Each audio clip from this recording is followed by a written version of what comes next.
Guys, അപ്പോൾ ഇന്നത്തെ video എന്ന് പറഞ്ഞാൽ ഒരു റിവ്യൂ വീഡിയോ ആണ്. ഫ്ലിപ്കാർട്ടിൻ്റെ അകത്തു നിന്നാണ് ഞാൻ ഇത് മേടിക്കുന്നത്. അതിൻ്റെ വില ഏകദേശം 1700 രൂപയാണ് ഇതിൻ്റെ വില വേണത്.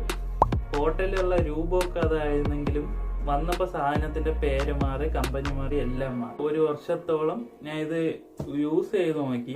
ഇങ്ങനെയാണ് എനിക്ക് കവർ തന്നെ വന്നത്. ഇനി വേറെ പ്രത്യേകിച്ച് കവറൊന്നും ഇല്ല. അകത്ത് എന്തൊക്കെ ഉണ്ടെന്ന് നമുക്ക് പോയി നോക്കാം. ഇത് ഉപയോഗിച്ചുകൊണ്ടിരിക്കുന്ന സാധനമാണ്. അതുപോലെ ഒരു പേപ്പറാണ്, കമ്പനിയുടെ പേര് ഇതാണ്. ഇതും അതിന്റെ കൂടെ കിട്ടിയാണ്. പിന്നെ നമ്മള് ഡ്രില്ലിംഗ് മെഷീൻ, ഇത് അതിന്റെ കൂടെ കിട്ടിയ ഒരു സാധനമാണ്. ഇതും അതിന്റെ കൂടെ കിട്ടിയ തന്നെ. 1-2 വട്ടം നമുക്ക് യൂസ് ചെയ്യാനേ പറ്റുള്ളൂ. അപ്പോഴത്തേക്ക് ഇത് രണ്ടും പോയി. പിന്നെ ഇത് ഇതിന്റെ കൂടെ കിട്ടിയ അത്രേ ഉള്ളൂ. ഇത്